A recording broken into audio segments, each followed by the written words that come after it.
Well, it would have been one of the worst losses of the year. It turns into one of the biggest wins of the year. Jurickson Profar, the hero. Padres come back from 3 down, left for dead in the 10th. 19 consecutive Padres retired heading into the 10th inning. And then they come to life. Solano, Merrill, and then the big moment after falling behind 0-2 and being brushed back and falling to his backside and then delivering on a 2-2 splitter to give the Padres this remarkable, improbable, amazing win at Petco Park. Another walk-off win for the Padres, who are undefeated, by the way, in extra innings this year at 3-0. So John and Jim with you on the wrap-up show. We're just getting started. We've heard Mike Schultz speak with the media. Padres, on the day they put Fernando Tatis Jr. on the IL, on the day we learn Yu Darvish is out with elbow inflammation, winners find solutions, as Mike Schultz likes to say, and they win tonight, 7-6. So as you make your way in, all right, please subscribe. We have year-round content for Padres fans. We'll get to every single super chat here tonight. We need to get to 6,400 subscribers tonight. We're like 10 short coming in. We have to get to 6,400. We have to get 300 likes in this video. So this is on everyone here live and on replay. Follow us on X at John Schaefer, at Jim Russell SD. We'll get to every single super chat. We appreciate your support of the channel. Click the $ below the chat box. Thank you for becoming members. Just click join down below. But this thing was back and forth. I mean, they jumped out to a 3-0 lead and then just sat on it. And after a 2-out rally by the Nationals, Jim, in the 10th inning, they scored 3 2-out runs, a 2-run home run from Nick Senzel, RBI double down the right field line. I mean, they had all the momentum in the world from 3-0 down to a 6-3 lead. The Padres, like they've done so many times this year, kind of left for dead, looking for a big inning, another 4-run inning to absolutely shock the Washington Nationals tonight. Yeah, that was about to be one of the worst losses of the year, it felt like, because of the circumstances where you got shoved by Patrick Corbin. Patrick freaking Corbin had his best start of the year tonight, by the way. Best start of the year. And you're going into the 10th inning. Nationals put up 3. They get that 2-run homer, and you're like, and they had 2 outs in the inning. And then Ruiz gets to double down the right field line. And then right away, boom, 2-run homer. And you're like, are you fucking kidding me right now? And Solano hits the double in the bottom of the inning.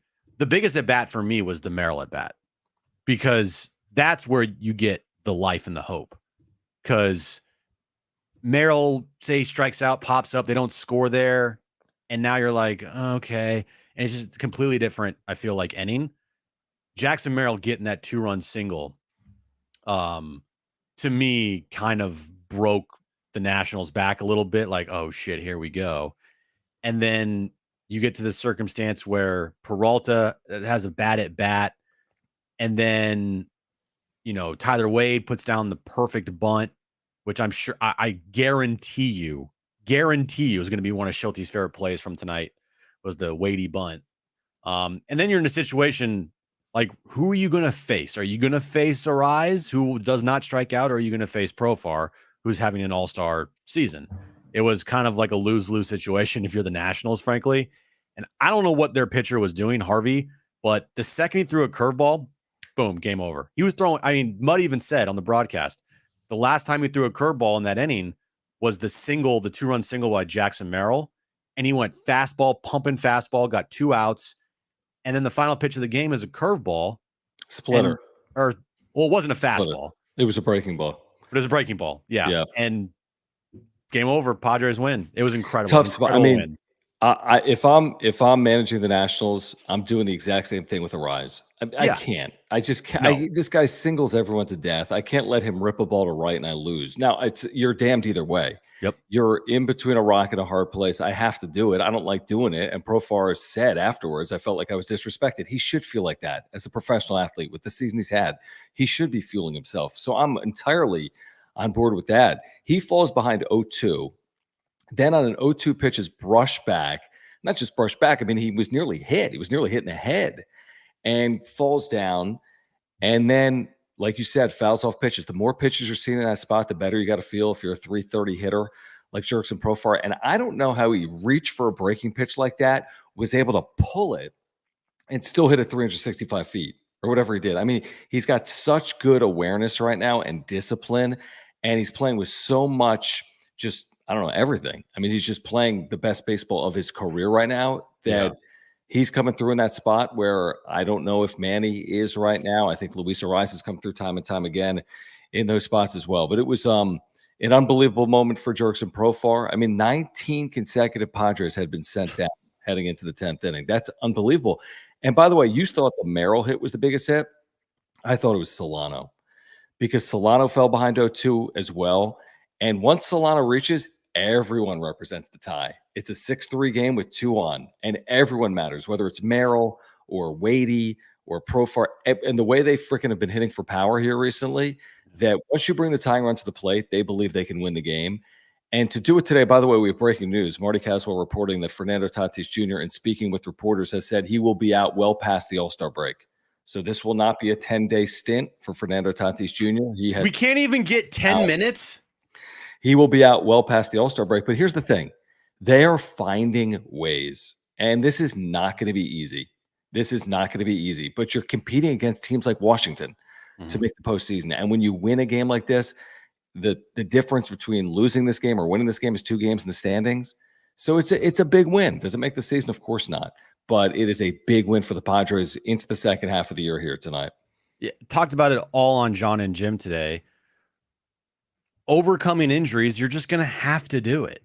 You can't sit here and be like, woe is me, and oh my God, season's over if you lose a guy. You know how many teams have lost key players this year or in any year to go on and win a World Series? I mean, a lot. Okay. Yes, Tatis is a big piece of this team. I don't consider him to be lost for the season, but until after the All-Star break, that's a significant amount of time. That's 16 games there and probably more if you go into the 17, including tonight, to the All-Star break. Now, the good news is they don't play a lot in July. He could miss July and miss 21 games. I mean, 21 out of 162 is not a season. But the point is, like, the others got to step up. And truthfully, looking at this lineup tonight, it wasn't the worst thing in the world. No. I mean, it was. Well, it kind of was. Well, because the lineup or the way they performed? No, the lineup. Oh, no, lineup's good. The lineup has enough in it. Lineup has enough in it. I mean, the way that here's the key parts of why this lineup they have enough is Profar's an all-star and Merrill has emerged. He's emerged. So you have the consistency of Cronenworth now. Arise is going to be Luis Arise. Absolutely. He's been great. Manny, he's going to be a threat in that lineup regardless of if he puts numbers up or not. And the top 5 out of 6 top of your lineup, is all producing right now. So there's no excuses here. They got to figure out ways to get through these injuries here and get to the All-Star break and don't fall off a cliff. I don't think they will. But neither do I. I really don't. Get to the All-Star break, regroup, see where you're at, and get ready for arguably the toughest road trip of your season coming up right after the All-Star break.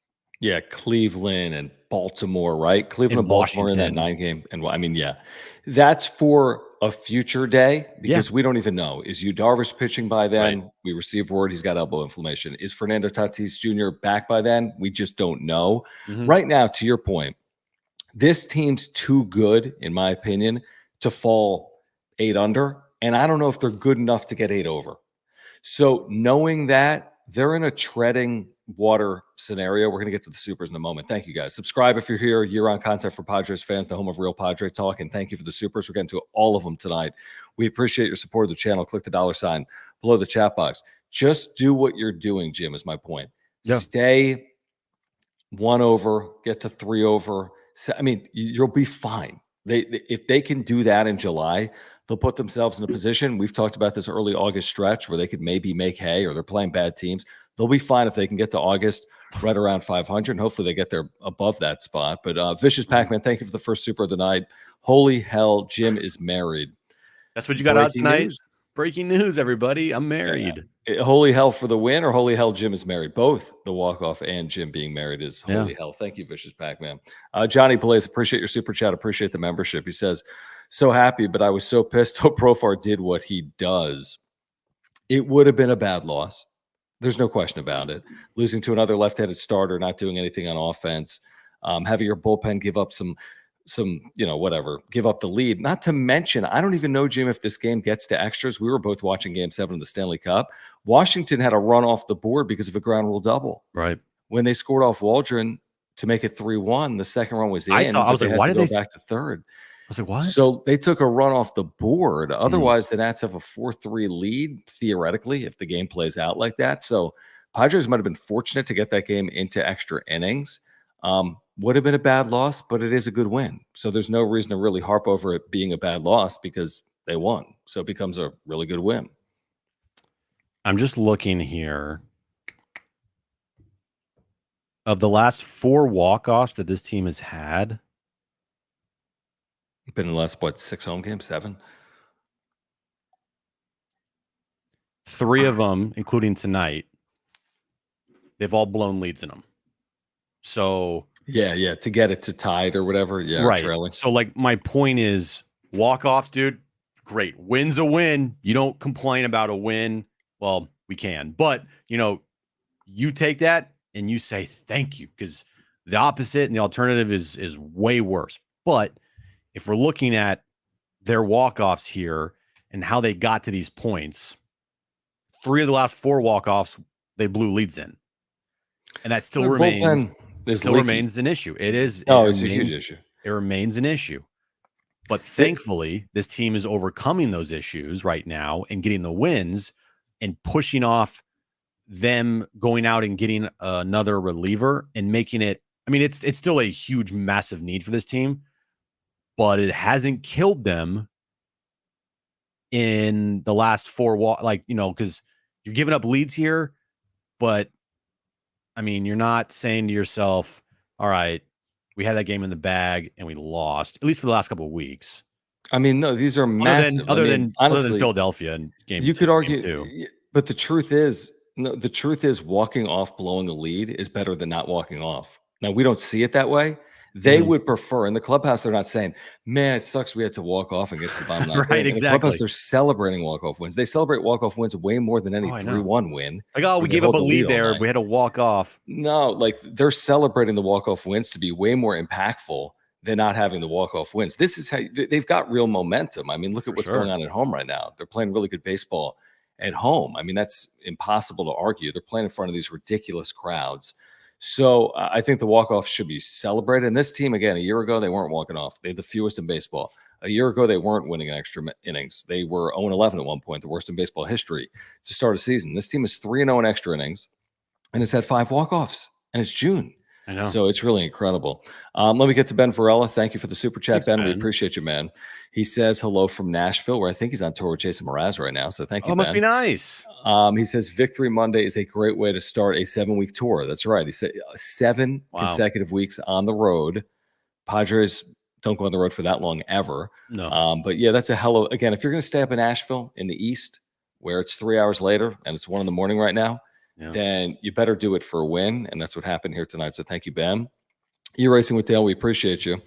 He says, what a damn game. Profar is a legend. I mean, he's really turned into kind of a Padre legend, truthfully. Yeah. Merrill, amazing. Of course, Tatis's injury is more serious than they lead on. Not good about Darvish's elbow. Listen, both things can be true. In the short term, the Padres have some lightning in a bottle stuff going on with these walk-off wins and finding ways to win series against good teams like Milwaukee.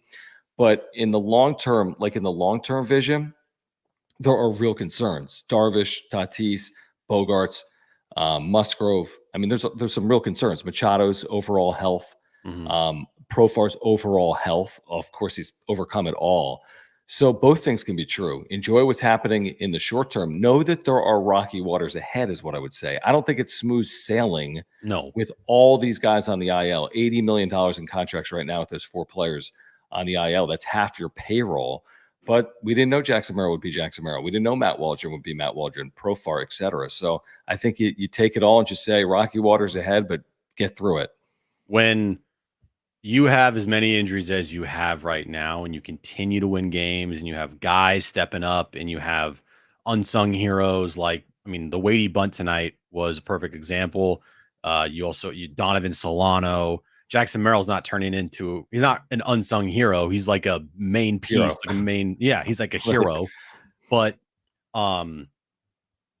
when you can win and you can overcome adversity and, you know, have moments like they did tonight, have these walk-offs, which just builds the confidence of this team and this fan base, truthfully, because going now into another game that's tied late in the ninth or going into extras, there is now a belief from this team, from this fan base at home that, oh, they're going to get the walk-off. I mean, last year was the complete opposite. There was a belief that anytime this team went into extra innings or tied late, they were going to lose. And more often than not, they did lose.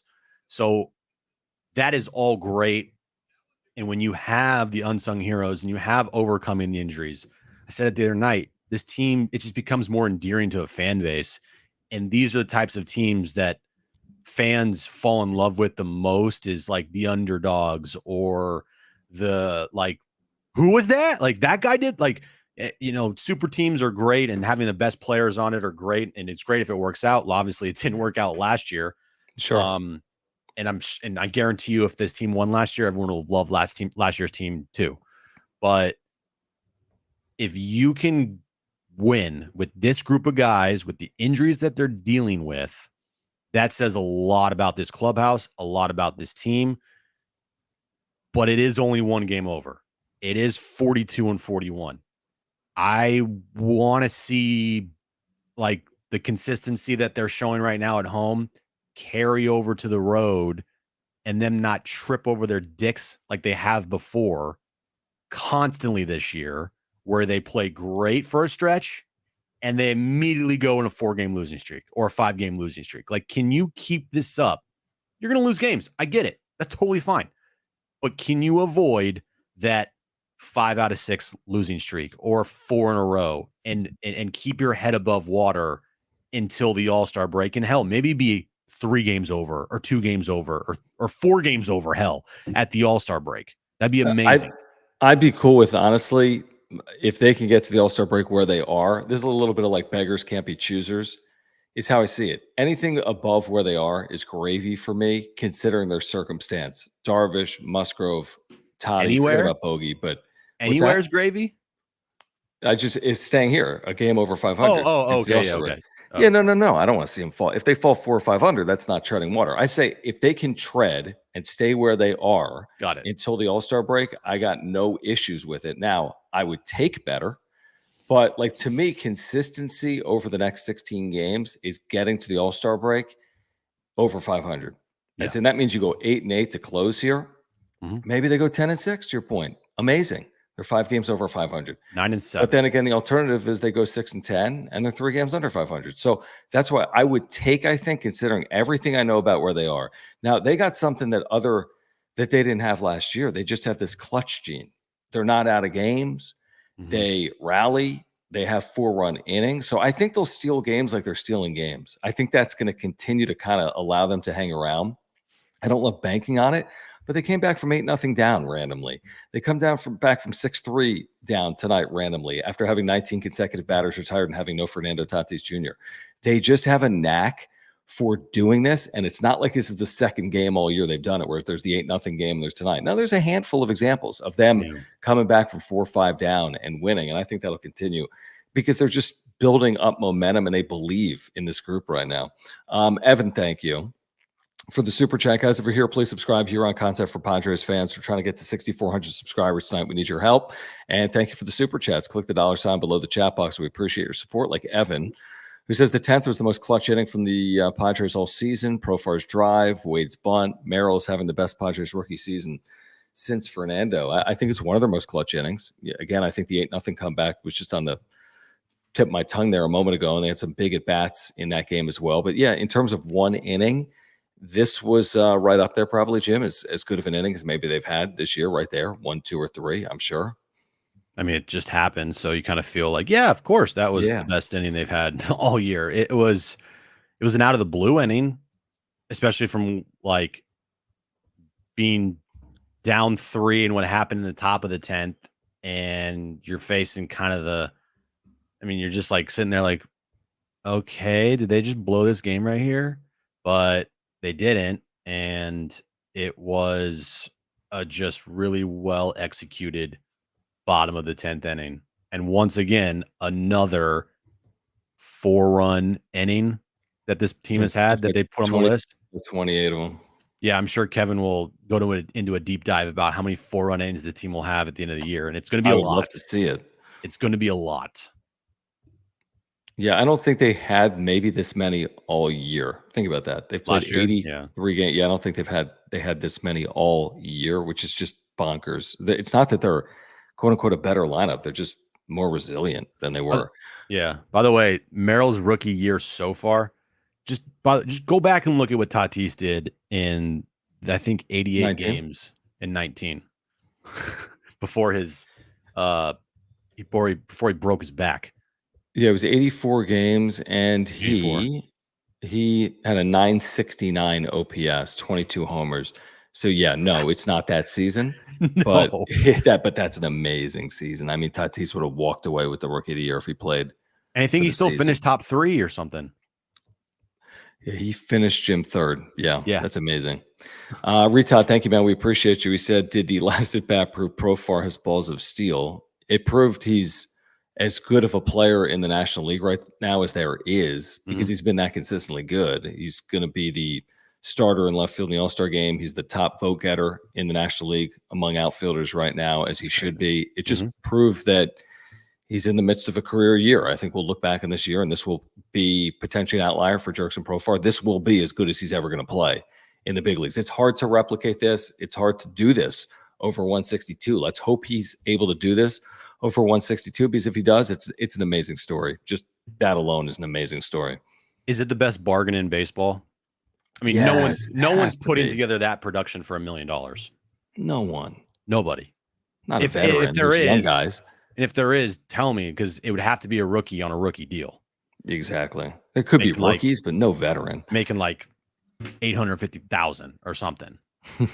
But again, I don't think there's anybody right now at his age too on a 1-year deal making $1 million, putting together a top 5 MVP season in the National League. Like, that is what Profar is doing at this moment. And that's not just blowing smoke because Profar had a walk-off tonight.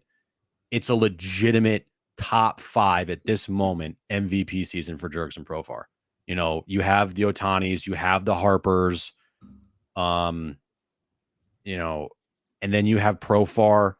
And if I want to, you have, I think Ozuna from the Braves is having an incredible season for them.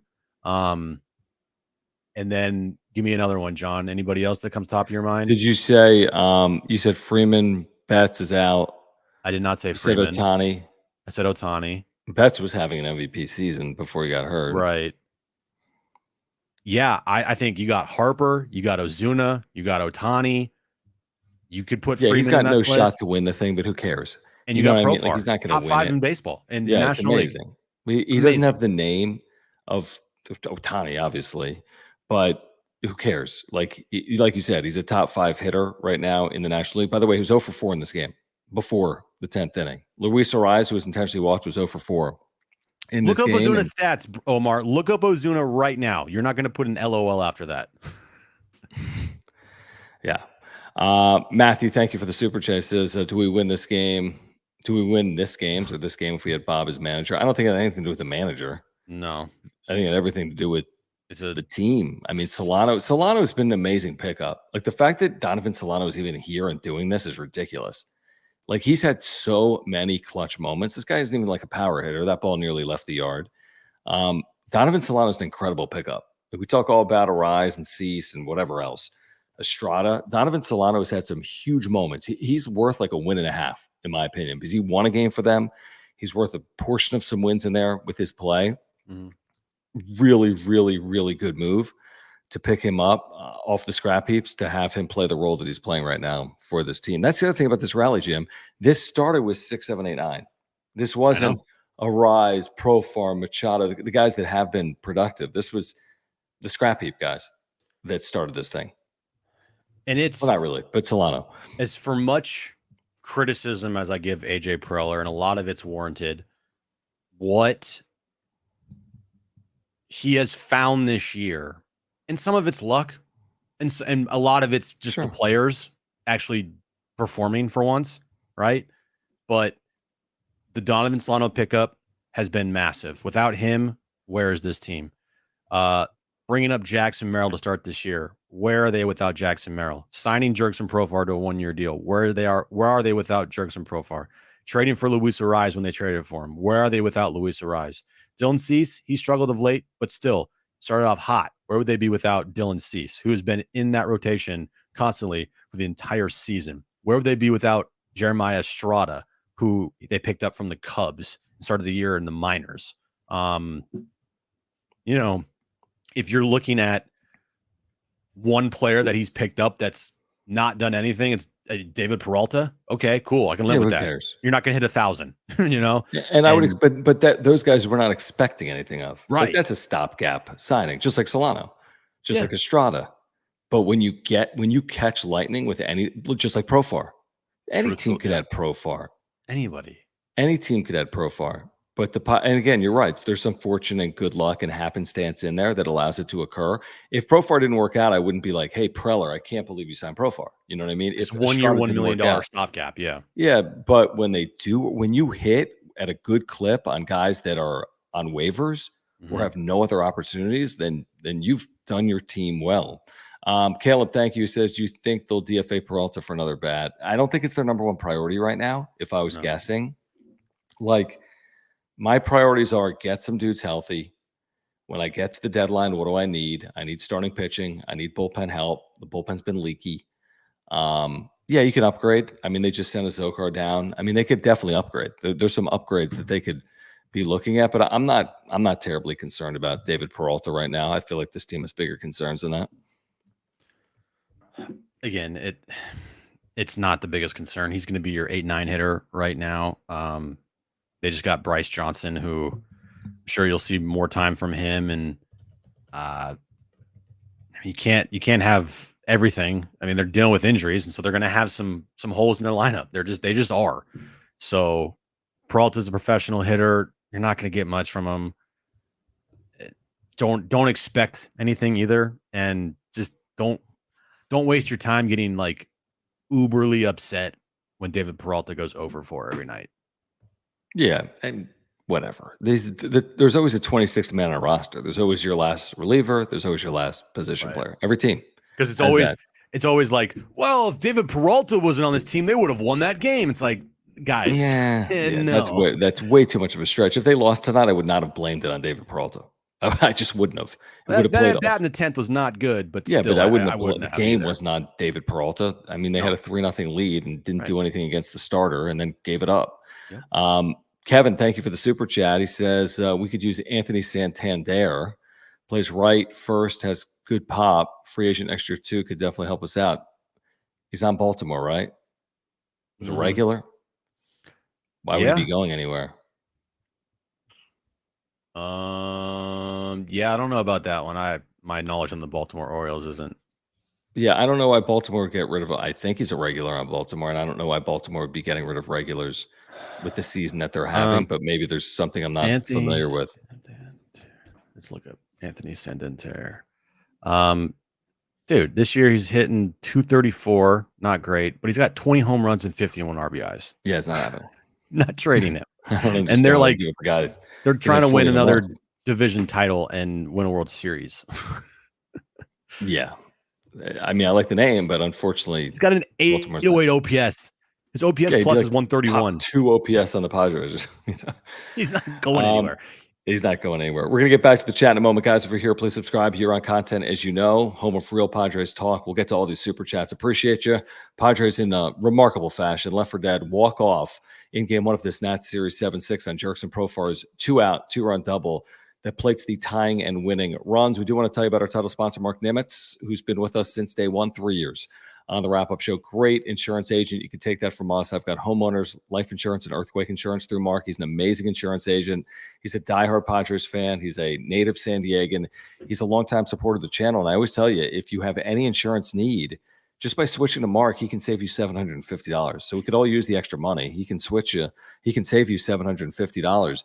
In addition to that, if you ever need him, he's there for you. He's got great service and communication. It separates him from most insurance agents. And he does auto, he does home, he does renters, he does life, he does everything. So if you have a renewal, before you renew, call Mark. If you're looking for a new policy, get in contact with Mark. He's going to save you time. He's going to save you money. I had to file a claim a couple of years ago. He took care of everything, saved us so much time and money. So if you support the channel, click the link in the description down below. Get free quotes online or get free quotes by calling Mark. He's the title sponsor of the Wrap-Up Show, and we appreciate your support of our title sponsor and all of our partners here on the Wrap-Up Show. Information, ticker below, mnimitz@farmersagent.com. When you reach out to him, let him know that John and Jim from the Wrap-Up Show sent you. Let's get back to some of these supers that are rolling in. Over 400 of you are here live right now, so please subscribe if you have not as of yet, and thank you for the super chats. Talon, we appreciate it. He says, great win, need to get healthy somehow, and then a shout out here in the political scene as well. The health thing, here's my thought on it real quick. Here's my thought on it. They're going to have to overcome a lot. This is not going to be some perfect second half where everything goes perfectly. I wouldn't think. That's not my expectation. Lightning in a bottle, 50 and 29 down the stretch, right? That's not where my head is right now, but where my head is that where other teams would fold with the adversity that this team is dealing with, they don't look like that type of team to me. It looks like they're fueling off some of it. They're finding ways, like Schulte says, winners find solutions. So, the health is a concern, but I feel like they've overcome it to this point relatively successfully. And I expect that to continue, although I also expect them to deal with adversity, and it's not going to be some straight line all the way into the postseason, would be my guess. Yeah, I would say that sometimes a team having to go through this and coming out on the other side better for it plays better for a team going into a potential postseason run than what we've seen recently of a team winning 110 games. That's another good point. Yep. Like, would I choose the 110 win season? Probably. Yes, I would choose the 110 win season almost every time. But you definitely can make a case and make a point that battling through adversity and, dealing with some struggle, but then coming out on the other side better for it, and you persevere, that is a really, really good trait and a good thing, and a good quality to have in a team going into a potential postseason where you've seen it all during the regular season. There's nothing that you've not seen. You've trailed in games, you've come back, you've blown leads, you've had big, huge comebacks, you've blown teams out, you've had bad losses, you've won in extra innings, you've given it up and late in the game, like all of it. You've seen it all, and not just like one time in a season, like multiple times in a season. So hopefully this team doesn't, fall off a cliff anytime because of the injuries, and they use this as a strength and go forward and have a good second half and potentially, make the postseason and have a good postseason run. We'll see, but yeah. But by the way, I don't know if this was on the Padres post-game broadcast or if it was on the Nationals. I think it might be the Padres, but the Nats supposedly were not thrilled with Profar's celebration because he stared into the dugout. I think probably because they walked a rise and he was trying to make a point, don't walk someone to get to me. I'm going to make you pay. And then all these players, I'm watching it back, that too much Morton's hasn't. I was listening to the audio. Okay. And, what's interesting about it, I have absolutely no problem with it at all. But what's interesting about it is the Nationals clearly took exception to it because there's a lot of guys still on the warning track and in a dugout, which doesn't typically happen in a regular season game. You just see guys go into the clubhouse. At that point, the fact that guys stayed around leads them to believe that they did take exception with it. Whatever, pitch better if you just want to, It's your fault that you lost the game, obviously. But what's interesting here is what I would say is that I'd be on somewhat of high alert on Profar tomorrow. Is what I would say. Okay. And also they play each other again soon in DC, not to mention the next 2 days, but they play each other in July, right? I think we said in DC. I'm just telling you because there's a video also where Tatis is calming down the National dugout at the end of a 2-minute celebration. Tatis not in uniform, he's on the IL, was looking at the dugout we're good, we're good. He's celebrating. I mean, I don't know what he was. So when I see what Tatis was doing, which was kind of like, all good, we're celebrating, you can tell that the Nationals took exception. Again, this is a very baseball thing. This is a very unwritten rule thing, that when you celebrate a walk-off, you do it with your team. You don't do it looking into someone else's dugout. It's just something to consider going into tomorrow. Again, Padres don't retaliate. We've seen that play out with Mike Schilt this year. They've not retaliated on anything. Will the Nationals, quote unquote, retaliate for this? I don't know, but it's something to keep an eye on. Mackenzie Gore is on the mound tomorrow for the Nationals. That's interesting. I mean, you certainly can't lose your starting pitcher. I promise you that. Doing something that's just utter stupidity. Maybe you see something on Wednesday because it's the getaway game. Maybe it's a reliever. Depends what happens tomorrow night. You know, if one of the teams is blowing out the other, you could see something happening. I don't know. Mackenzie Gore got some red ass in him. Like, he's not the type of guy to back down from a challenge. I don't view him that way as that being that type of guy.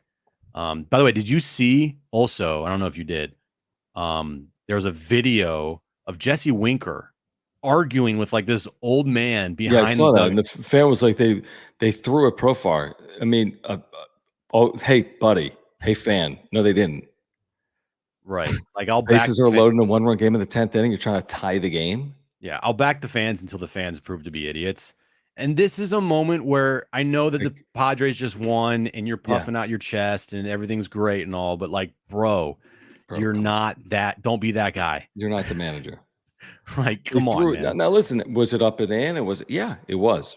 And in that circumstance, what are you going to do if you're Jurickson Profar? You just got to wear it, so to speak. Yeah. And I don't know what the exact purpose of the pitch was in that exact moment, but it didn't work clearly because Profar came through a couple of pitches later. Let's get back to some of these supers, like this one from Vicious Pac-Man. Thank you, guys. Subscribe if you're here, and thank you for the super chats. Click the $ below the chat box. Padres walk off the Nats in game 1. He says Tyler Wade is a sneaky, useful bench piece. Absolutely. I mean, absolutely. Yep. Really good bunter, really good utility piece.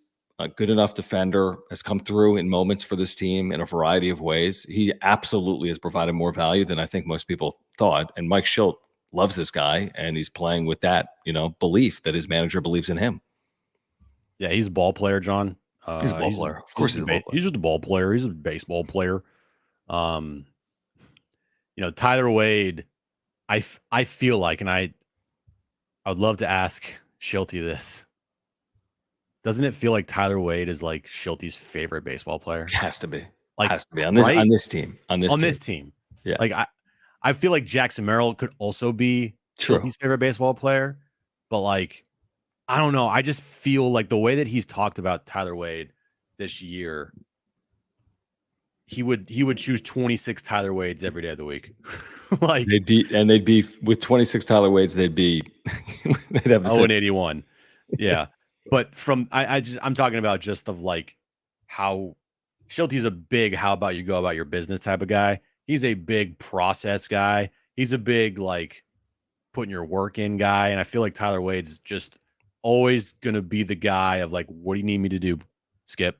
I'll do anything. Like, hey, you need to be a backup catcher? Sure. You need to play right field? Sure. You need to play shortstop? Sure. Like, I'll do anything. You want me to put a bunt down? Sure. I don't care about my stats. I'll do this, whatever for the team. Truthfully, you need those players to be a winning team, and you need them to be like just buttoned up. They can't go out there and just suck it up all the time. They need to actually have like some moments where it might not be remembered in the box score, but if you watch the game, you go, that was a very impactful moment. And Tyler Wade's had a couple of those, maybe more than a couple of those this season, including tonight with his bunt in the 10th inning. Yeah, one thing I know that we spent an entire year on also was clubhouse dynamic last year and like culture and what's wrong. I cannot say that. If this team fails to make the postseason, I'm not pointing at dynamic, culture, clubhouse. Like, that's not at all what I'm thinking about this team, at least 83 games into the season, because it seems like they play for each other. They actually do have heart, that they do overcome deficits, that they don't just roll over. It's a good quality, and we didn't necessarily say that a year ago. HBBV, thank you for the super chat, and thank you for this public service announcement. Jim, he's going to be selling cookies outside Poway Target tomorrow at 7 p.m. Don't know if I'm going to be able to make it. Yeah, respectfully, HBPVBPJJJ, if I saw you selling cookies outside of Target, respectfully, I wouldn't eat one. Sorry. Wow, I would. I'm just saying, I wouldn't take cookies from a stranger outside Target. That's just But he me. ain't no stranger, man. He's been contributing to this channel for like a decade. Again, do we know what HBBBV looks like? No. Do we even know his real No, name? but if we see him selling cookies, we could put two and Again, two together. I don't know if I would be buying cookies from somebody outside of Target that's on YouTube. Their name is HBPPBVPPJJJ. Wow. All Sorry. right, you're not gonna see Jim tomorrow. Sorry, And you're not gonna see me, but maybe some of our viewers will swing by Target tomorrow in the second inning of the Padres Nationals game to buy cookies. Tristan, appreciate the super chat. He says, "I was there. What a game. We're back again. We're back again with one game over." Well, I don't think they really. I mean, they're actually playing really well. I mean, Yeah. they've won 5 of 6. So, I don't forget about turning points and all. They're playing well since they lost 5 in a row. They have played well. They've won 5 of 6. Now they've also dealt with injuries over that stretch. But here's my thought on this whole "we're back" or "we're not back." I don't think they've ever not been back or been back. I just think this is who they are. They've been a relatively 500 club most of the year. Very rarely have they been more than 2 under. Very rarely have they been more than 2 over. So this is who they are. I think what we've seen is the team that they are. And tonight, again, they proved their mettle in coming back the way they did. Look, there's still 2 games left in this homestand.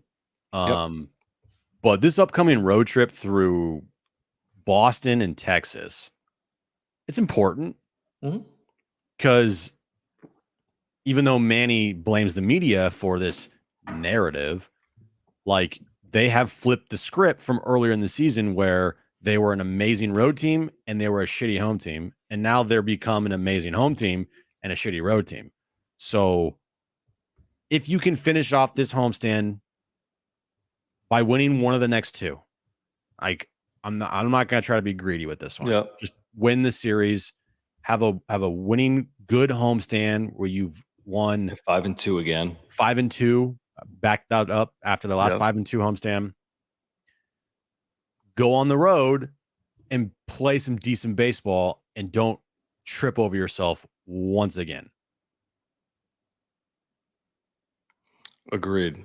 By the way, I'm just looking at a quote from Tatis. We could play it from Marty's YouTube channel at some point, but the quote that Marty just tweeted out is, "It got to a point where it was going all through my body. It's going to be some time. We're talking about something serious in my right leg."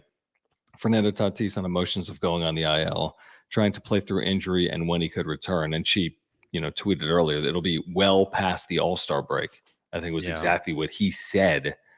Like that is a little scary. Now, you did some WebMDing and played Jimmy Doctor earlier, and I think the stress reaction / fracture timetable 6 weeks. 6 weeks is a lot of time. I mean, so let's hope it's not that long, but I mean, I'd say be prepared for it to potentially be as long as that, if not longer. So anything better than that, hopefully, is kind of gravy. But this guy's missing the next 17 games tonight and 16 more into the All-Star break, and it could be many more beyond that. And they got to overcome that. What's 6 weeks right now? 42 days. I meant, like, is it the beginning of August? Is it second week of August? Like, where are we at? Yeah, second week of August. Okay. Yep. Would it be, John, the worst thing in the world if you made sure that he was right for the stretch run in August and September? Or are you pushing it to come back right after the All-Star break when you're not maybe fully ready to go, but you feel like you can go out there and you can still play? They got to do what's right by him, but some of it is going to be contingent on where you're at. You got to do what's right by him first. But there's a big difference between wheels fall off 5 under and play really good baseball in 4 over. Because I think with 4 over, you're buying yourself time. I 4 think over, they've been 4 over all year. What's that? 4 over, they haven't been 4 over all year. Fair. They need to get there. Fair. They absolutely need to get there. Let's just say like 2 over. Let's say 3 over tops. Well, I think the longer, it's kind of like, it's like the college basketball conversation. Like you can keep Nathan Mensah on the bench at 2 fouls in the first half with a lead. All of a sudden you go down 11, you want to get him back on the floor. Same thing with Jaden Ledee. I think if you can stay over 500, you could be content with your standing, your positioning, because you're likely not being lapped by anyone. if you're able to stay over 500. I think if you get under, maybe you're tempted to do something. But I think you got to do what's right by the player who's under control for the next decade plus. And that's probably what they're going to do here. I'd be surprised if they made any decision that had anything to do with anything that's what's right in the circumstance. Yep. I would agree with that. Get him healthy. Don't bring him back before he is ready to go. If it means an extra 2 weeks, it's an extra 2 weeks. Okay. Like we've said, they have enough in this lineup to get it done. It's a loss. It's a big loss, but I would much rather have a closer to 100% Tatis in the middle of August than a 75%. Than a 75% and the risk of him getting re-injured before then. I agree with he you. Pushed it to come back because the motto of this team is post and get and play through injuries. Now, I will say, and we talked about this today on John and Jim, that like this is just, I mean, the two narratives on Fernando Tatis Jr. that are going to stick with him for a long time. The first is the suspension, not necessarily locally, but nationally. And the second is he's never healthy. Whether it's fair or not, it's a legitimate narrative. We looked it up today. He's played 494 career games out of 790 he's been eligible for, we think. Yeah, it's like a 60% right there. And by the way, that's only going down because he's going to miss the next 20-something games. Yeah. So like if he would have been healthy for the first 6 years of his career like a Juan Soto, he'd be over 200 career home runs. He'd be a 600 home run threat guy for his career, where now you're like, can this guy play 155 games anytime? Will he ever play 155 games in a season ever? Like, I think that is a very fair, legitimate question. Maybe, but maybe not. You know, I mean, again, he was healthy last year, to your point, but he also missed 20 games because of suspension, and that's on him. It's just so unfortunate because since 2019, truthfully, at the player's best, there's nobody in baseball more that I enjoy watching more than Fernando Tatis Jr. Like when he was at his best, and if you want to have the argument, if you want to throw out the steroids, whatever. But for me, seeing what he did when he was healthy, it was just like, holy shit, this guy is a freaking unicorn. And he hasn't been the same since 2021. He just hasn't. I mean, the 17-game hit streak was really nice, and there was some power in there. And there was a moment in there where I'm like, wow, he's fully back. But he wasn't, because he wasn't healthy. And it was a very nice period of time. But you're right. You can't compare. Like you just read his rookie number stats. They were unbelievable. And then go look at his 2021. He had 28 home runs in the first half of his season. Where's that player? I mean, again, that's the best player in baseball. But is he ever going to be the best player in baseball again? Because previously he has been. There's been periods of time where he's been the best player in baseball. Will he be able to do that for half season ever again? I think it's a legitimate question. Yeah, it's tough. It's tough because I thought that narrative was slowly going to go away because he played a full year last year. And I'm like, okay, maybe there's a corner that he turned, right? Maybe he's not going to be that guy that's constantly injured, right? Well, now halfway through this season, again, he is dealing with a major injury that could sideline him for potentially a month and a half or 2 months. I don't think it ever will go away with him. Like, injuries? Because like you've said before, like he's going to have to play like 3 full seasons in a row. But I mean, I'm the biggest Tatis fan like you are. I mean, I've watched every single game of his career essentially. Yet, I mean, let's be honest. Like if you're going to be unbiased here, why would you believe in him being a guy that's going to play 3 consecutive years, 150 plus games? Why would you believe in that? That would be fool's gold thinking. That's biased thinking. That's rose-colored glasses thought.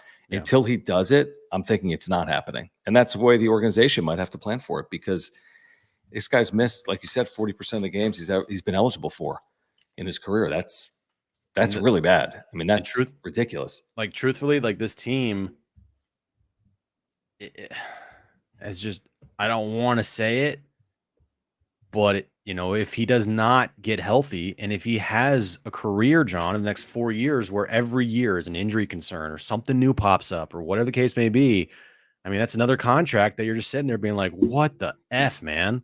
Because at his best, and he plays 150 games, which he's never done before, by the way, but if he did, and he has that 2021 type of year, right, it's 48 home runs, like That contract's a steal, right? I mean, it feels like it. $30 million a year. Like that's not. It could have. But when they signed the deal, we're like, oh wow, it seems actually very reasonable from the Padres' perspective, and of course from the player perspective. How can you turn down $340 million? So it's like a win-win. But knowing what we know now, he's got real work to do to live up to that. That's one of the richest contracts in the history of the sport. So you don't just have to be good. You got to be consistently damn good to live up to that. And truthfully, a lot like Machado, at some point, you got to win at the absolute highest level. You don't sign 14-year deals and not get to World Series or win them. And now there's a long way to go. You got to make all-star teams. You got to win potentially MVPs. Like now, he made an all-star team. He should be on this all-star team. Like, he's not going to play, but this should be his second all-star team. Truthfully, his third. He's 2020. Not his fault. There was a pandemic. He would have been on the all-star team. So he's been a very good player when he's been healthy. The problem is you have to have the caveat of when he's been healthy. Let's get back to the super chats in a moment and the conversation. Guys, if you haven't heard, we've got a brand new partner on the wrap-up show. There are less than 50 of these remaining. MOVA Globes, all right, officially licensed through Major League Baseball, an amazing product. They spin based on light, natural light, or just turn a light on. But they're really an incredible product. Also, there's magnets in them, and they rotate because of like the magnets in the earth. We don't fully understand it, but it's an amazing technology and such a cool company. The technology was actually invented in Cardiff by the Sea, right here in San Diego. They have all 30 Major League teams. In addition to Major League teams, they have globes, they have planets, they've got really cool products. And if you use promo code PWS10, that's PWS10, you're getting 10% off. You can click the link in the description down below. It's an amazing keepsake desk item. My 5-year-old son thinks it's phenomenal. My wife thinks it's so cool. It's very like peaceful. Like there's a serenity feeling when you watch this thing all day long, just spin and spin and spin in natural light. So we think this thing is the coolest product in the world. It's available by clicking the link in the description down below. There's less than 50 of this exact product available. The San Diego Padres MOVA Globe that's officially licensed. So if you want it, click that link in the description down below and use the promo code PWS10. Yeah, this is a definite must-buy for Padres fans. Gifts for your office, for your desk at your work, for your bookshelf at home, for a bookshelf at work, like wherever you could, put little trinkets or memorabilia or whatever. You need to have this because this is awesome. If you're a Padres fan, again, must have. Use the promo code that we have given you. Pods or PWS10, PWS10, not pods. That's a different thing. PWS10, and click the link, go to MOVA Globe, and you can check out all their globes. And if you're not a Padres fan, well, that's fine, totally fine. They have globes for every team. So I know last night we had someone purchase a Dodgers globe. I think we've had some Yankees fans in the chat. Like they have, as you see on the screen there, a globe for every team. So go check them out. Use the promo code and get one of these today.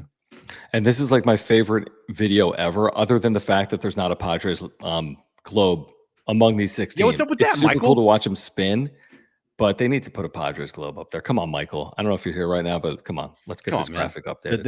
Let's clean it up. Clean it up, all right? All right, let's get to some of these supers. People have been very patient. There's a number we need to get to. Click the $ below the chat box. We'll get to all the super chats, and appreciate you guys subscribing as well, trying to get to 6,400 subscribers here tonight. Tristan saying Profar was amped. Nothing wrong with the celebration. Listen, I tend to agree. I'm all for like screw the unwritten rules, like the Tatis Adidas ad back in the day. But whatever, it is what it is. If it irks the Nationals, it irks the Nationals. If the Nationals retaliate, the Nationals retaliate. I can't do anything about it. So listen, I'm all for the celebration, and it's an amazing moment. And who the hell cares really what the Nationals think about it in the grand scheme? But I'm just saying there could be something that comes of it potentially. We'll see, because we know baseball, and baseball's weird when it comes to stuff like this. Would you say of the 4 major sports, baseball, basketball, football, hockey, and the newest, greatest sport on the planet, not the newest, but hockey? Go Oilers. Oh, they lost. Brutal. Damn it. I don't America's team. Well, actually, soon. they're not in America, but whatever. Would you agree that baseball players, I'm not going to say that they're the softest, but they're the most sensitive when it comes to stuff like this? Hockey has it too. I don't know enough about the intricacies. I mean, they go crazy, but I'm saying they fight over slights. That's Like, fine. They still fight. like Like, you I mean, checked in a three goal game. but We're gonna baseball, they're kill all you. talk. They're all talk. Yeah, it's a lot of talk, especially today. There's so much less like true fighting than there was And then if you previously. trash talk, it turns into a bench is clear and everyone's just Yeah, standing but around. nothing happens. Yeah, Basketball, you can trash talk, but like you go at one another. And I wish the refs would kind of stop putting their foot in and getting involved in all this shit because it would make the game better. In football, you just literally can go out there and tackle somebody. yeah. And There's no unwritten in football, really. yeah, I mean, just go Yeah. knock someone's head off. No, baseball, I would just say it's very intricate and nuanced, and it's very dependent also on organization and manager. Like some managers are old school, and therefore they're going to take those slights way more personally, and others are more new school and they don't deal with it the same way. It just depends on the organization. I honestly, I hope I'm wrong here. I think the Nationals retaliate. I'm not saying it happens tomorrow, Ugh. but I think the Nationals use this slight as a reason to retaliate in some form or fashion between now and the end of the regular season. In the season series. That's my guess. I could be wrong. It would not surprise me in the least bit, though. Knowing everything that we know about professional baseball, I just would almost be surprised that they didn't retaliate based on the reaction I'm seeing and the commentary that we're observing from their dugout. Doesn't make it right. And again, they lost the game. So sorry, you lost. Tristan says tomorrow, obvious loss versus Gore. I don't know about that, but the Padres do need to prove that they can hit left-handed pitching, as we continue to talk about. It doesn't make me feel great when Patrick fucking Corbin shoved tonight for Patrick Corbin standards. Like, how many did he retire in a row? I mean, they retired 19. I don't know what he did. 13, maybe? I think, 13 or 14 in a row from him. He goes 7, striking out 5, walking 0. Yeah, it's not great. The worst pitcher in baseball over the last 3-4 years. It's not really even close. And he goes out and he has his best start of the season versus you guys. It's a little weird. Like, thank God for the walk-off, because I know what we would have been talking about all night tonight. We'd be killing them. I mean, we'd say, how are you going to now you don't have Tatis and you can't beat left-handed pitching and you got real problems. Yeah. We haven't even touched on Darvish. But a win has a funny way of solving things, at least for the short term.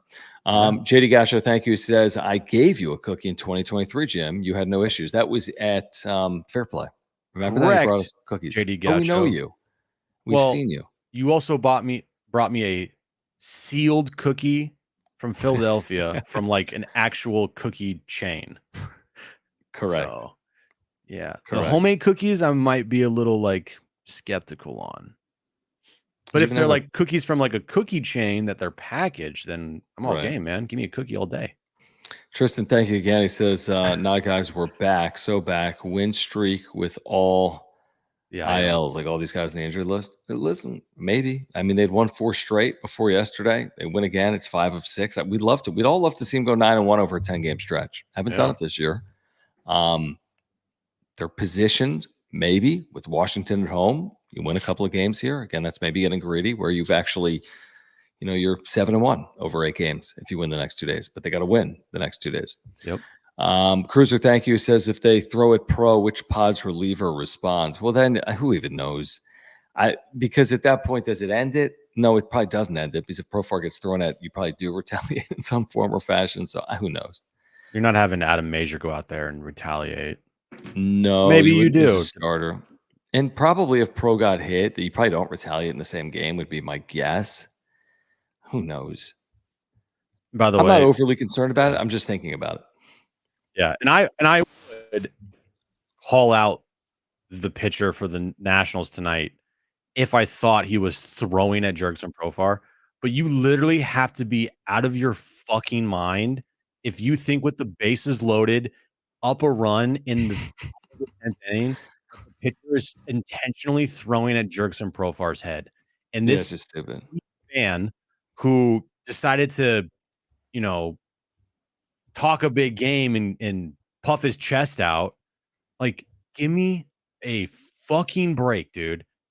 Give me a break. I'll defend Padres fans when they need to be defended, but I'll also call out Padres fans when they need to be called out.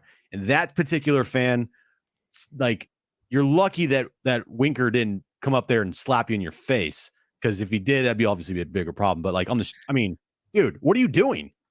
Well, I will say this, and you're spot on, but Profar, I'm reading Kevin's post-game article, and Profar's quote is saying this in terms of like being disrespected. There were two things. Because Profar broke loose from his teammates and repeatedly raised his hands emphatically toward the crowd. And he's quoted as saying this. There were two things, he said, of what had him even more exuberant than usual. The walk, he's talking about a rise, right? Intentional. And then this pitch up and into my face. That pumped me up a lot. Now, again, from a player perspective, all good. Use everything to your advantage. Feel slighted. Use your feed off it. But from a fan perspective, and truthfully, I would tell Jurickson Profar, and they're not throwing at you. No. You may use that to your advantage, but they're not throwing at you. Like, that's absurd to even think that they would consider it. But again, he used this to fuel him, and it worked out beautifully. So, again, those are quotes from Jurickson Profar. And when you're a professional athlete like that, dude, who's the best at it? Michael Jordan. He would use the most petty shit on the planet to fuel him to go out there and just like kill the other team.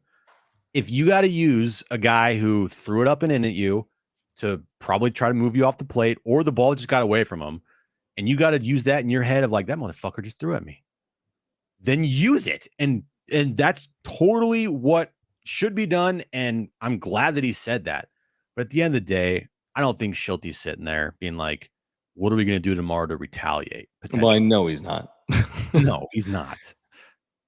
Yeah, he's definitely not. Let me get to this from Joshua. Thank you, man. Appreciate the generous super chat. He says, safe to say no more winter ball for Fernando. It kind of feels that way. I mean, this guy's I hate to say it. I mean, it's not his fault he gets hurt. When did he hurt himself? No idea.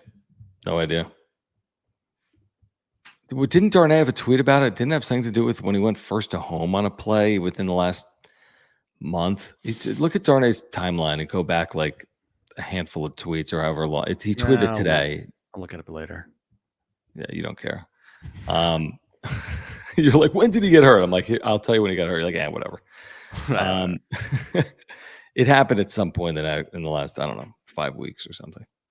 Okay. So he's been dealing with it, and he's kind of gotten by dealing with it until now. It just like looks bad. His running, like everything, kind of looks bad. San Francisco? It's been that long? Jesus. He said in San Francisco after Korea. Now, yeah, that's crazy if it's been that long. If it's been that long, it's like, what are you doing playing on it that long?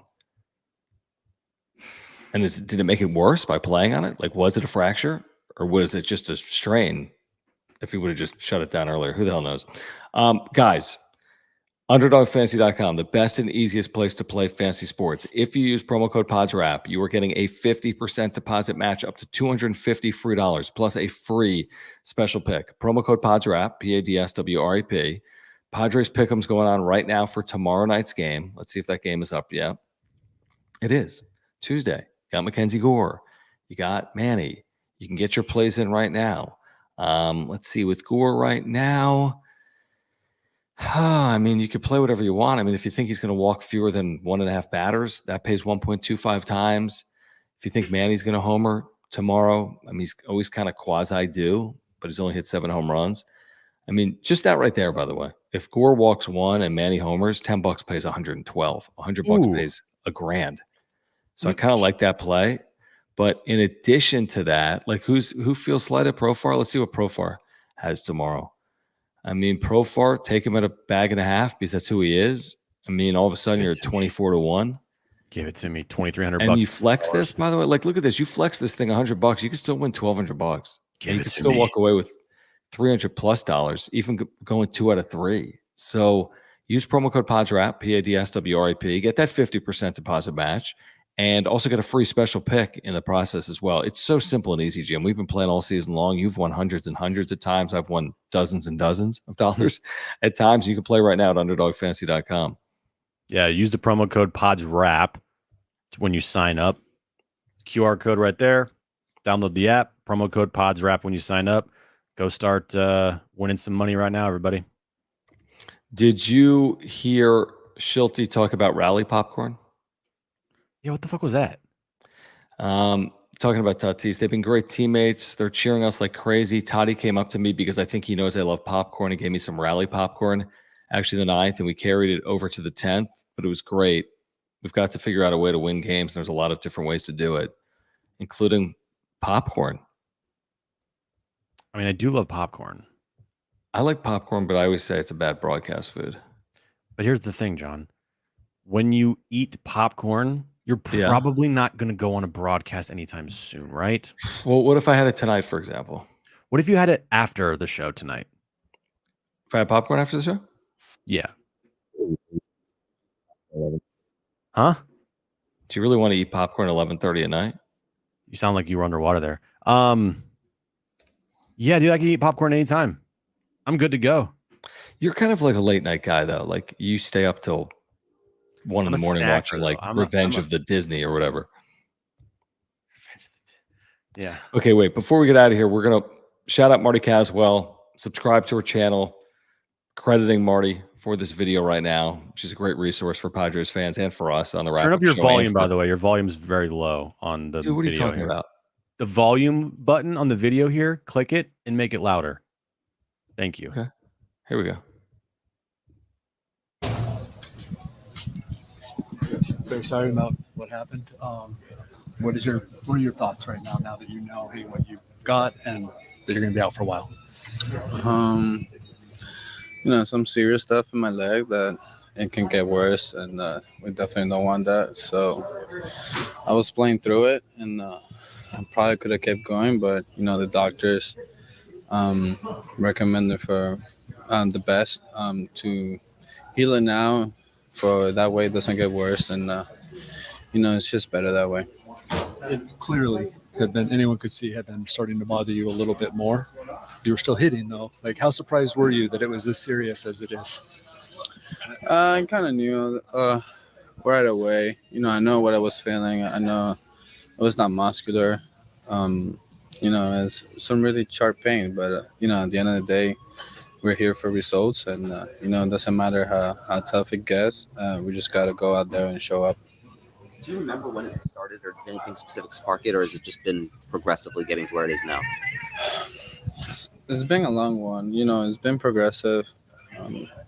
After Korea, I got cramps all over my body after that last game. And then, but when it got real serious, so when we played that first series in San Francisco, I started feeling it then. And, from that point, it just started getting worse. How much do you kind of comprehend the big picture here? The fact that, like, this team will need you down the stretch, and if it can get healed, what that could mean for you guys? I just need to get healthy to help the team in every single way, but the quicker the better. You clearly went up here for the team with all the injuries they're going through. How much did you contemplate just finding a way to just grind it out through the season?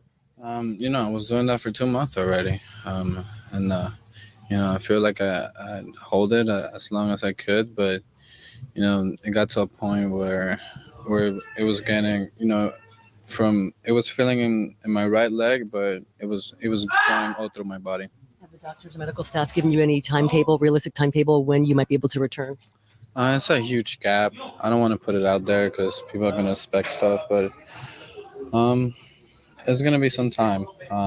With the Rice stuff, we're trying to aim after the All-Star game, but we're talking about something serious in my bone in my right leg. So more than the 10 days on the IL, the original 10 days? Yeah. Let's just not fool ourselves, and everybody knows it's going to be more than 10 days. Okay, you had a stress reaction, I believe, in your lower back your rookie year that ended your season. Is this not as bad as that? Do they know yet? Is there any comparison between the two? It was a comparison just by the name, but I feel like there's different areas. My rookie year was in my back, which is, it can drive to really serious stuff. Although this one is in my right leg, but I feel like we're a little bit less dangerous than that one. How hard for you to deal with this just mentally with all that you've been through the past couple of seasons? It's tough, and especially when you prepare yourself in every single way. You just want to come out here and show your fans, the people that love this game, how you really how I really take care of myself, in the off season, how picky I am with my body and in every single area. But at the end of the day, this game is just hard, and it's just gonna happen, stuff like that. What's your confidence level in your teammates picking you up, keeping this ship afloat like Profar today? No doubt. Doesn't matter how good you are, you can never carry a team by yourself, and this is a good team, and this team is gonna go for the long run. What were you thinking when you were watching your boy get that hit and then his celebration? I love him to death, and I just know Profar is gonna show up. He's gonna play as hard as he can every single time, and the dude he's an all-star. He's a really good player. All right, thank you. All right, that kind of explains a lot of things, by the way. It does. And when I said thank you, it's because I respect the hell out of Tatis for just saying, look, I'm not going to fucking try to fool anybody here. Right. This is a serious injury. This is going to be longer than 10 days. I don't know when, but this could be a little while, and we'll see what happens, but definitely past the All-Star break, probably longer. Like, thank you. Why are we beating around the bush with these injuries sometimes? Like, just tell us how it is. Yeah, that's fair. That's fair. I mean, it's. I mean, the way he was speaking about the significance or the seriousness of this leg injury. Yeah, that's the part that got me thinking. Like, well, is there like a guarantee that he's even back? He'll be back. I'm sure he's not having surgery. I'm sure he'll be back. But then here's the other thing. Like, we've been questioning, I'm like, well, why is Tatis not Tatis? Why is he not emulating his successes from 2019, 2021? What's the reason? Why is he not the same excitable figure? Why does he not run the same way? He's been a good runner in the outfield. But he's not, I mean, he's been dealing with it since Korea. Are you kidding, dude? You know how long ago Korea was? 3 months. It was Forever March ago. 20th. I wasn't married back then. I know, it was 95 days ago. And he's been dealing with this and trying to play at the highest level of this sport. And truth be told, his numbers stack up very well across baseball. And then you add on that this ain't something that we're making up. I mean, he's been dealing with this for 3 months to some extent. Like, so it makes it maybe more impressive what he's been able to do. And just imagine if you actually can heal this thing, maybe it does take off. Maybe he's got a 30 or 40 game stretch at him where he's actually healthy and he looks like we've seen previously. It's hard to bank on that with Tatis, but he was having a nice year. What are his numbers right now? What's his OPS as he goes on the IL? His OPS, John, I want to say was above 800. 821, 135 OPS plus. He's been a very productive player this year. 279, 14 homers, 36 RBIs, 8 stolen bases, 822 OPS. Like, yeah. And he did that on one leg. Right. So, again, this is about getting you as healthy as you possibly can so you can return this season and not trying to get back out there as soon as possible.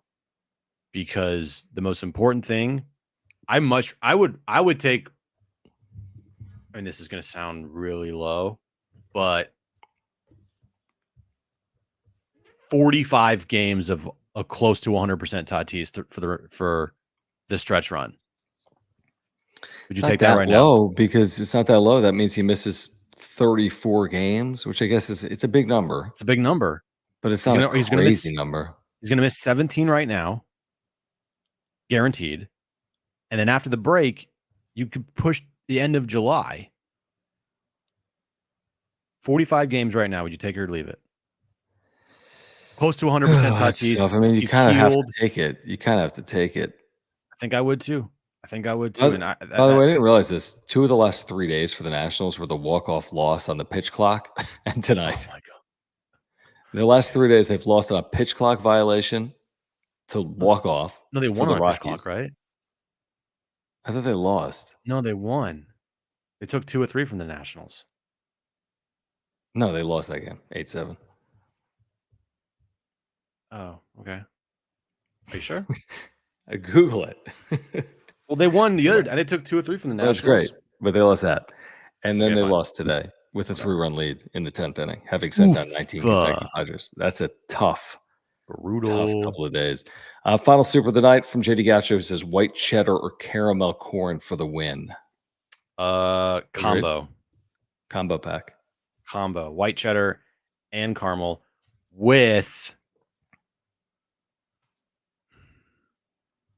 no, I just go give me caramel and white cheddar. Give me combo. Okay. Yeah.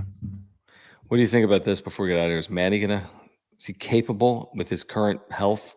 It's set up for him, man. carry? And I know that he's dealing with shit too, but like it's set up for him and they kind of need him. They kind of need him in a bad way. I mean, it's a fair point from Sad Fryer. I mean, and he made a good point. Toddy did. I mean, one player can carry no team. No. You know what I mean? It is a fair point. Like Tatis wasn't carrying this team. Manny hasn't been carrying this team.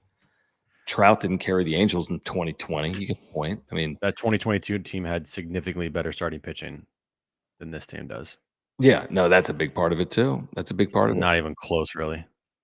Yeah, no, I mean, we just looked it up. Darvish threw 195 innings at a 3 ERA. And Snell had an incredible second half, which got him, I think, the Game 2 start in New York. He did make that Game 2 start. And the Padres have had good starters this year, but yeah, they don't have the same starting pitching. Waldron's been really good. That continues. He might be June pitcher of the month, by the way, in the National League. He's got a sub-2 ERA in June. He's been great. Can Merrill be player of the month? I haven't seen anybody else in baseball. I don't know. I mean, his numbers are good. It's a fair point. Maybe. All right, guys. We'll talk more about it tomorrow on John and Jim, San Diego Sports 760. Join us at 3 p.m. And then tomorrow night on the wrap-up show, Mackenzie Gore on the mound against the Padres in San Diego at Petco Park. What happens in Game 2 after a thrilling, exhilarating 7-6 Padres win on a Monday night at Petco Park? How'd they do it? I don't know, but they managed to do it. They did it. 7-6 with 4 in the 10th. All right, subscribe. All right, we have year-round content for Padres fans. Have we gotten to 6,400 subscribers? I'm going to be disappointed if we haven't. We haven't. Okay, well then I'm disappointed. John's disappointed, guys. Good job. You guys made John a handful. We're 7 subscribers away from 6,400, guys. There's no way everyone here live on replay is a subscriber. Be honest with me. I'm looking at you guys. Just tap the subscribe button. It'll make John's day. Forget about you. I'm watching you, Falker. Someone should subscribe. We're 6 subscribers away. We're watching you guys. Got my eyes on you, Falker. We've been trying to get to 6,400 subscribers. It might be good luck, potentially. What movie is that from, John? What movie is that from? I got eyes on you, Falker. Field of Dreams. We're 5 subscribers away. I have no idea. We're 4 subscribers away. Oh shit! This could be the momentum swinger that we're all talking about. We get to 6,400 subscribers. This team takes off. Who knows? Okay, What we're not movie is waiting. that from? We We're get not to 6,400 subscribers. The team takes off. Avengers. No, Durham Bull Durham. All right, guys. Peace out. Bye. Whoa, Subscribe. like button. whoa. What? No. We've gained 4 subscribers in the last 2 seconds. Smash the like button for us. Follow us. No, now we're 2 away. We're 2 away. Okay. We are not leaving. We are not leaving. Seriously. Don't you want to celebrate with us? We'll celebrate if we get to 6,400 right now. Meet the Foggers. Is that a movie? Yes. Thank you for the super chats. Thank you for subscribing. We're 2 away. Everyone here is subscribed? Come on. Support our partners, Mark Nimitz at Farmers Insurance, our title sponsor, MOVA Globes, PWS 10. If you want 10% off, get those Padres globes before they're gone. There's less than 50 remaining. Thank you, Flipper. And use promo code PADSWRAP, PADSWRAP, if you want a 50% deposit match. Somebody just unsubscribed. No, now we're back. 63.98. Dude, we're 1 away. Subscribe. Who's going to be number 6,400? Put it in the chat when you do it. Subscribe and put your name in the chat. We're going to celebrate you. Darnay. Watching you. 6,400. Dude, let's get some clap. Pure emojis pressure for works, everyone. everybody. Pure pressure works. We need to get to 6,500. 6,400. We're not leaving until then. Who just did it? Oh, Ephraim Grain? Carson made a new account. And somebody just bought a MOVA Globe, a Pods Globe. How we doing? Let's go. So how many, Michael, can you put an update? How many do we got? You said less than 50. We got like 49. We got 41. We got greatest night ever. Listen, if you want those globes, seriously, if you want this Padres globe, hold on. get it because it's going to be gone. And then people are going to say, how do I get the globe? And then it's going to be gone. This is a cool gift. This is a great Yeah. keepsake. Yeah. Look at me. It's perfect. Look at him. Look at me. PWS 10% off. There we go. All right. Thanks, guys. See you All right, tomorrow night. guys. Wrap up show. Jeez, Bye-bye. 47 left. Let's go. What 47? 47? Come on. Get them. Getting while they're Bye-bye. hot.